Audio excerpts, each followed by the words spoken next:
35 years तक जानकी कोयम्बटूर में अपने ट्विन बेडरूम होम के अंदर माइक्रो इकोनॉमिक्स की अनडिस्प्यूटेड मास्टर थीं।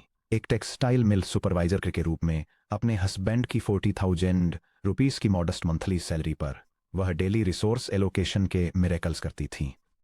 उन्होंने 2 चिल्ड्रंस की प्राइवेट स्कूल ट्यूशन फीस पे की, सर्जिकल प्रिसीजन के साथ मंथली ग्रॉसरी शॉपिंग मैनेज की, एनुअल टेम्पल विजिट्स को फंड किया और यह सुनिश्चित किया कि हर फेस्टिवल फ्रेश सिल्क क्लोथ्स और होममेड स्वीट्स के साथ सेलिब्रेट किया जाए। कोई भी corporate CFO single electricity bill या मिल्क वेंडर पेमेंट पर कभी डिफॉल्ट किए बिना एक टाइट ऑपरेशनल बजट को स्ट्रेच करने की उनकी एबिलिटी देखकर हैरान हो जाता।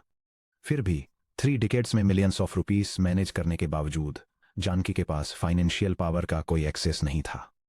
उन्हें अपने हस्बैंड के ऑनलाइन बैंकिंग पोर्टल का पासवर्ड नहीं पता था। उन्होंने कभी म्यूचुअल फंड अकाउंट स्टेटमेंट नहीं देखा था। उनके रेजिडेंशियल फ्लैट की टाइटल डीड पर सिर्फ उनके हस्बैंड का नाम था।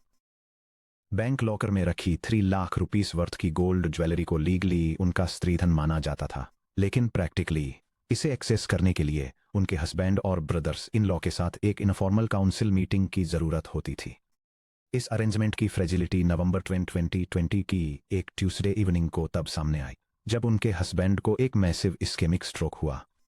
जब वह एक प्राइवेट हॉस्पिटल के इंटेंसिव केयर यूनिट में एडमिट थे, तब जानकी ने एक सेकेंडरी क्राइसिस का सामना किया। हॉस्पिटल ने 1.5 लाख रुपीस के इनिशियल डिपॉजिट की डिमांड की। जानकी जानती थी कि फैमिली के पास स्ट्रीट के पास स्थित एक नेशनलाइज्ड बैंक में फिक्स्ड डिपॉजिट्स में 8 लाख रुपीस से ज्यादा जमा थे, जो पैसा उनके डिकेड्स की डोमेस्टिक थ्रिफ्ट से बना था। लेकिन जब वह हाथ में पासबुक लेकर बैंक ब्रांच में गई तो मैनेजर ने एक शॉकिंग ट्रुथ बताया। फिक्स्ड डिपॉजिट्स पूरी तरह से उनके हस्बैंड के नाम पर थे और लिस्टेड नॉमिनी जानकी नहीं बल्कि उनकी मदर इन लॉ थी, जिनकी 7 ईयर्स पहले डेथ हो चुकी थी। क्योंकि उनके हस्बैंड असमर्थ थे और डॉक्यूमेंट साइन नहीं कर सकते थे, बैंक ने लीगल गार्डियनशिप सर्टिफिकेट्स या मेडिकल बोर्ड क्लियरेंसेस मिलने तक अकाउंट्स का एक्सेस फ्रीज कर दिया। यह एक ऐसा ब्यूरोक्रेटिक प्रोसेस था जिसमें महीनों लग जाते। जानकी ने अगले 4 मंथ्स 2 नाइटमेयर्स से एक साथ जूझते हुए बिताए। अपने हस्बैंड के फिजिकल रिहेबिलिटेशन को संभालना और अपनी लाइफ सेविंग्स पाने के लिए बैंक ऑफिसर्स से रिक्वेस्ट करना। इमीडिएट आईसीयू एक्सपेंसेस और फार्मेसी बिल्स कवर करने के लिए उन्हें अपनी प्राइड साइड में रखकर अपने छोटे भाई से 1.5 लाख रुपये उधार लेने पड़े। जानकी का paradox, informal responsibility versus formal authority. Informal responsibility के तहत daily cash allocation, vendor negotiations, festival और medical budget crisis management. Formal authority के तहत net banking access, no asset title deeds, no bank nomination, no investment control. Result, दशकों की domestic stewardship formal financial invisibility की वजह से मिट गई। जानकी की स्टोरी कोई अकेली ट्रेजेडी नहीं है, ये tens of millions Indian women के लिए एक स्ट्रक्चरल रियलिटी है। वह प्रैक्टिकली फैमिली की इकोनॉमिक स्टीवर्ड थीं, लेकिन फॉर्मल फाइनेंशियल आर्किटेक्चर के अंदर एक घोस्ट बनकर रह गईं। Section break, the invisible majority, the data of gendered financial exclusion. जब हम इंडिविजुअल एनेक्डोट्स से आगे बढ़कर नेशनल डेटा को देखते हैं तो इंडिया में फीमेल फाइनेंशियल मार्जिनलाइजेशन का सही स्केल साफ नजर आने लगता है।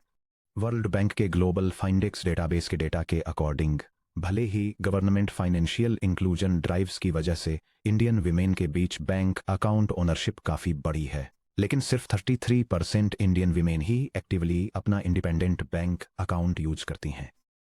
विमेन के नाम पर रजिस्टर्ड मिलियंस ऑफ अकाउंट्स सिर्फ पैसिव शेल्स बने हुए हैं जो गवर्नमेंट ट्रांसफर्स रिसीव करने के लिए खोले गए थे, लेकिन उन्हें डे टू डे बेसिस पर मेल रिलेटिव्स ही ऑपरेट करते हैं। वेल्थ क्रिएशन इकोसिस्टम में ये डिस्क्रेपेंसी और भी ज्यादा खुलकर सामने आती है। इंडियन वेल्थ में gender gap, independent active bank accounts, women 33%, men 67%। Source, world bank Findex. Mutual fund investors, women less than 20%, men greater than 80%।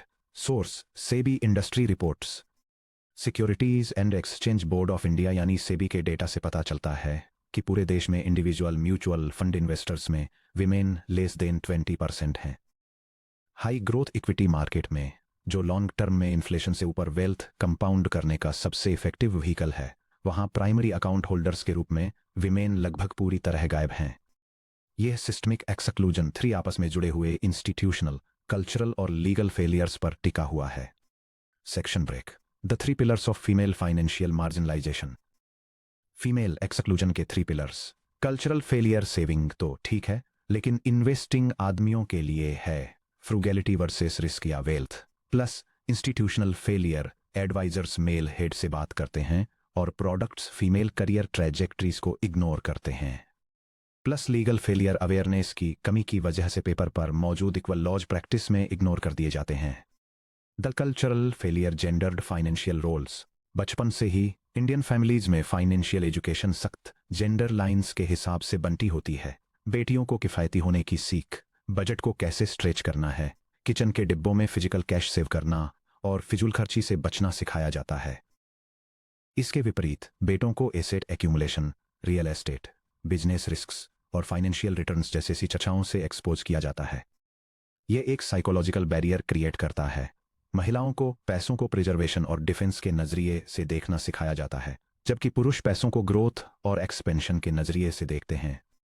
Neha का एग्जाम्पल लीजिए, जिनसे हम सेक्शन 11.4 में मिले थे, जिन्होंने अपने पति की जानकारी के बिना चुपचाप एक अलग अकाउंट में पैसे बचाकर रखे थे।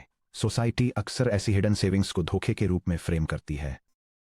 रियलिटी में यह एक सोशियो इकोनॉमिक सिस्टम के अंदर एक रैशनल सर्वाइवल रिस्पॉन्स है, जो महिलाओं को ऑफिशियल फाइनेंशियल ऑटोनॉमी देने से मना करता है। पीढ़ियों से किचन का वह छिपा हुआ डिब्बा सिर्फ सिक्रेसी के लिए नहीं था, बल्कि यह अकेला ऐसा इमरजेंसी फंड था जिस पर एक महिला का सच में पूरा कंट्रोल था।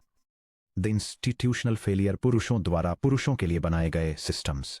भारत में फाइनेंशियल सर्विसेज इंडस्ट्री डिजाइन और डिलीवरी में काफी हद तक पैट्रियार्कल रही है। बायस्ड फाइनेंशियल एडवाइस, जब कोई कपल किसी वेल्थ मैनेजर या इंश्योरेंस एजेंट के साथ बैठता है, तो वह professional routinely 90% eye contact, technical jargon और डिसीजन प्रपोजल्स पति की तरफ ही डायरेक्ट करता है। पत्नी को सिर्फ एक पैसिव सिग्नेटरी या चाय सर्व करने वाली कर्टियस होस्ट की तरह ट्रीट किया जाता है। रिजिड प्रोडक्ट आर्किटेक्चर्स, इन्वेस्टमेंट और इंश्योरेंस प्रोडक्ट्स अनइंटरप्टेड 30-ईयर करियर ट्रेजेक्टरी के हिसाब से स्ट्रक्चर किए जाते हैं, जो एक ऐसा मॉडल है जो मेल एम्प्लॉयमेंट पैटर्न्स को रिफ्लेक्ट करता है। ये मैटरनिटी, बुजुर्गों की देखभाल की रिस्पॉन्सिबिलिटीज या री एंट्री ट्रांजिशंस के कारण आने वाले करियर ब्रेक्स को एकोमोडेट करने में फेल रहते हैं, जो कई महिलाओं की प्रोफेशनल लाइफ की खासियत होते हैं। The legal failure, progressive statutes, abysmal ground execution. Progressive legislation अक्सर गहरे बैठे कल्चरल कंप्लायंस प्रेशर्स की वजह से एक्चुअल इकोनॉमिक पावर में ट्रांसलेट होने में फेल हो जाते हैं। The Hindu succession amendment act of 2005 एक लैंडमार्क लीगल रिफॉर्म था, जिसने बेटियों को एंसेस्ट्रल प्रॉपर्टी में इक्वल कोपार्सनरी राइट्स दिए। पेपर पर एक बेटी के पास फैमिली लैंड और रियल एस्टेट इनहेरिट करने का वही एग्जैक्ट लीगल राइट होता है जो उसके भाई के पास है। फिर भी रूरल और अर्बन इंडिया भर में मिलियंस ऑफ विमेन पर अपने भाइयों के साथ हार्मनी बनाए रखने के लिए नो ऑब्जेक्शन सर्टिफिकेट्स यानी एनओसी के जरिए अपने इनहेरिटेंस राइट्स साइन अवे करने का सिस्टमैटिकली प्रेशर डाला जाता है। फैमिलीज एंसेस्ट्रल इनहेरिटेंस क्लेम करने को अपनी नेटल फैमिली के अगेंस्ट एक हॉस्टिलिटी का एक्ट मानती हैं। कंसीक्वेंटली लीगल इक्वालिटी एक पेपर राइट बनकर रह जाती है, जो बैलेंस शीट इक्विटी में रेयरली ही ट्रांसलेट होती है। Section break. Historical context, the trap of stridhan and physical gold. यह समझने के लिए कि middle class Indian women physical gold से क्यों जुड़ी रहती हैं, हमें सेक्शन 9.5 के लेगेसी वेल्थ इंस्ट्रूमेंट्स के डिस्कशन को देखना होगा। हिस्टोरिकली विमेन को लैंड या इमूवेबल प्रॉपर्टी ओनरशिप से एक्सक्लूड किया जाता था। स्त्रीधन यानी शादी के दौरान एक वुमन को दिए जाने वाले गोल्ड, ज्वेलरी और सिल्वर के गिफ्ट्स वही अकेला एसेट क्लास था जिस पर उसका लीगल क्लेम होता था। गोल्ड इंडियन फीमेल साइकी में किसी ऑर्नामेंट के इरेशनल ऑब्सेशन की वजह से डीपली रूटेड नहीं हुआ, बल्कि इसलिए हुआ क्योंकि अगर किसी वुमन की मैरिज डिसॉल्व होती थी या उसका household financial ruin face करता था तो गोल्ड ही अकेला portable liquid store of wealth था जिसे वह अपने साथ ले जा सकती थी। फीमेल वेल्थ का evolution. Historical wealth claim, physical gold या स्त्रीधन जिनमें high emotional value, high storage risk, low productive yield है और जो कोर्शन के लिए वल्नरेबल हैं, उन्हें मॉडर्न फाइनेंशियल एसेट्स, पेपर और डिजिटल कैपिटल में इवॉल्व होना चाहिए, जैसे compound interest, complete legal clarity, high liquidity और इन्फ्लेशन बीटिंग ग्रोथ। हालांकि गोल्ड ने एक क्रूशियल हिस्टोरिकल सेफ्टी नेट के रूप में काम किया है, लेकिन 21st सेंचुरी में फिजिकल गोल्ड पर डिपेंड रहने के कई सीरियस ड्रॉबैक्स हैं। Zero productive yield. लॉकर में पड़ा गोल्ड कोई डिविडेंड्स या कंपाउंडिंग कैश फ्लो प्रोड्यूस नहीं करता। इसकी वैल्यू पूरी तरह से प्राइस एप्रिसिएशन पर डिपेंड करती है। Storage costs and loss. Storage costs, insurance fees और मेकिंग चार्ज डिडक्शंस, जो कन्वर्जन के दौरान अक्सर 10% से 25% तक लॉस हो जाते हैं, रियल रिटर्न्स को कम कर देते हैं। Informal family control. जैसा कि जानकी ने डिस्कवर किया, जॉइंट फैमिली होम में रखी physical jewellery family financial shocks के दौरान आसानी से दूसरों द्वारा टेक ओवर कर ली जाती है। मॉडर्न फाइनेंशियल इंस्ट्रूमेंट्स जैसे कि equity index funds, direct real estate titles और independent bank accounts modern Indian women को काफ़ी strong legal protection, superior liquidity और मीनिंगफुल वेल्थ क्रिएशन ऑफर करते हैं। Section break. Breaking the mould, Reshma's protocol. हालांकि जानकी का एक्सपीरियंस स्ट्रक्चरल वल्नरेबिलिटीज को highlight करता है, लेकिन वर्किंग विमेन की एक नई जनरेशन इस नैरेटिव को फिर से लिख रही है। रेशमा का एग्जाम्पल लीजिए, जो मैंगलोर के एक हॉस्पिटल में काम करने वाली 27-year-old इंटेंसिव केयर नर्स हैं और मंथली 30,000 रुपीस कमाती हैं। रेशमा अपनी मां को सब्जियां खरीदने के लिए अपने पिता से डेली कैश अलाउंस माउंट्स मांगते हुए देखकर बड़ी हुई हैं। अपने करियर की शुरुआत में ही उन्होंने एक सोच समझकर डिसीजन लिया। वह अपने खुद के फाइनेंशियल बेसलाइन पर कंप्लीट नॉन नेगोशिएबल कंट्रोल के बिना शादी नहीं करेंगी। रेशमा ने फाइनेंशियल प्लानिंग स्कूल या फैमिली कन्वर्सेशंस से नहीं सीखी। उन्होंने इसे एक सीनियर कलीग के जरिए डिस्कवर किया, जिन्होंने उन्हें मोनिका हालन की famous personal finance booklet stock money की एक कॉपी दी थी, एक ऐसा जिसे हमने चैप्टर 5 में एक्सप्लोर किया था। रेशमा का 4 pillar system, independent accounts, individual demat account और personal bank account, direct wealth creation 1,500 rupees per month, equity, SIP और independent emergency fund, personal risk protection 25 lakh rupees term insurance और independent health policy. Assertive asset titling, marital property पर joint title, non negotiable requirement. Systematic discipline के साथ रेशमा ने अपने partner से मिलने से काफी पहले ही एक क्लियर फाइनेंशियल इंफ्रास्ट्रक्चर बना लिया था। Independent investing. जिस महीने उनकी सैलरी 30,000 रुपीज पहुंची, उन्होंने सिर्फ अपने नाम पर एक डीमैट अकाउंट खोला और निफ्टी 50 इंडेक्स फंड में 1,500 रुपीज मंथली का एक automated systematic investment plan SIP set up किया। Risk protection. फैमिली कवरेज पर डिपेंड रहने के बजाय उन्होंने अपनी विडो मदर को प्राइमरी नॉमिनी बनाते हुए 25 लाख रुपीज की एक independent pure term insurance policy खरीदी। Joint asset ownership. 2 इयर्स बाद उन्होंने अपने हस्बैंड राहुल से शादी की तो उन्होंने मंगलौर में एक स्टार्टर अपार्टमेंट खरीदने का डिसीजन लिया। रेशमा डाउन पेमेंट के लिए अपनी सेविंग्स पूल करने पर एक सख्त कंडीशन के साथ एग्री हुई कि उनका नाम प्रॉपर्टी टाइटल डीड पर इक्वल जॉइंट ओनर के रूप में रजिस्टर्ड होना चाहिए, न कि केवल होम लोन पर को एप्लीकेंट के रूप में। रेशमा का अप्रोच ये दिखाता है कि फाइनेंशियल ऑटोनॉमी सिर्फ हाई नेटवर्थ इंडिविजुअल्स के लिए रिजर्व नहीं है। यह सोच समझकर लिए गए चॉइसेस, सिस्टमैटिक क्लैरिटी और अपनी खुद की इकोनॉमिक डेस्टिनी में साइलेंट पार्टनर बने रहने से इनकार करके बनती है। Section break. The financial autonomy playbook for women. हर वुमन, चाहे वह सैलरीड प्रोफेशनल हो, एक एंटरप्रेन्योर हो या डोमेस्टिक बजट मैनेज करने वाली होममेकर हो, उसे एक इंडिपेंडेंट फाइनेंशियल आर्किटेक्चर की जरूरत होती है। नीचे एक actionable step by step blueprint दिया गया है जिसे इमीडिएट लीगल और फाइनेंशियल सिक्योरिटी बिल्ड करने के लिए डिजाइन किया गया है। Female financial autonomy blueprint. Step 1, asset titling और को ओनरशिप। प्रॉपर्टी और FD के लिए टाइटल डीड्स में आपका नाम होना सुनिश्चित करें। Step 2, independent account architecture maintain करें। कम से कम 1 बैंक अकाउंट और 1 डीमैट अकाउंट सिर्फ सोलो रखें। स्टेप 3, नॉमिनेशंस वर्सेस सक्सेशन का ऑडिट करें। नॉमिनेशन रिकॉर्ड्स अपडेट करें और उन्हें रजिस्टर्ड विल के साथ अलाइन करें। Step 4, stand alone health insurance secure करें। स्पाउस के कॉर्पोरेट अम्ब्रेला से इंडिपेंडेंट कवरेज रखें। स्टेप 5, होममेकर्स के लिए माइक्रो इन्वेस्टिंग स्टार्ट करें। हाउस होल्ड सेविंग्स को माइक्रो SIP, PPF या SSY में डिप्लॉय करें। Step 1, secure direct asset titling.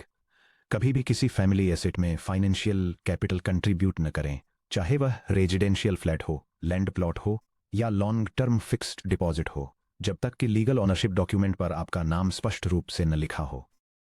Real estate. ये सुनिश्चित करें कि आप टाइटल डीड पर को ओनर के रूप में रजिस्टर्ड हैं। कई इंडियन स्टेट्स में फीमेल ओनर के साथ जॉइंट रजिस्ट्रेशन कराने से फैमिली को कम स्टाम्प ड्यूटी रेट्स का फायदा भी मिलता है, जो अक्सर 1% से 2% तक कम होता है, जिससे जॉइंट ओनरशिप के लिए एक प्रैक्टिकल फाइनेंशियल इंसेंटिव मिलता है। बैंक डिपॉजिट्स, फिक्स्ड डिपॉजिट्स को आइदर और सर्वाइवर मैंडेट्स के साथ स्ट्रक्चर करें, जिससे अगर एक पार्टनर की डेथ हो जाती है या वह इनकैपेसिटेटेड हो जाता है तो फंड्स तक पूरा लीगल एक्सेस बना रहे। स्टेप 2, एक ऑटोनॉमस अकाउंट आर्किटेक्चर एस्टेब्लिश करें। मैरिटल स्टेटस चाहे जो भी हो, अपने नाम पर कम से कम एक ऑपरेशनल चेकिंग अकाउंट और एक इन्वेस्टमेंट, डीमैट या म्यूचुअल फंड अकाउंट जरूर रखें, जो आपके पर्सनल मोबाइल नंबर और पर्सनल ईमेल एड्रेस से लिंक्ड हो। ये अकाउंट आपके पर्सनल फाइनेंशियल बेस की तरह काम करता है।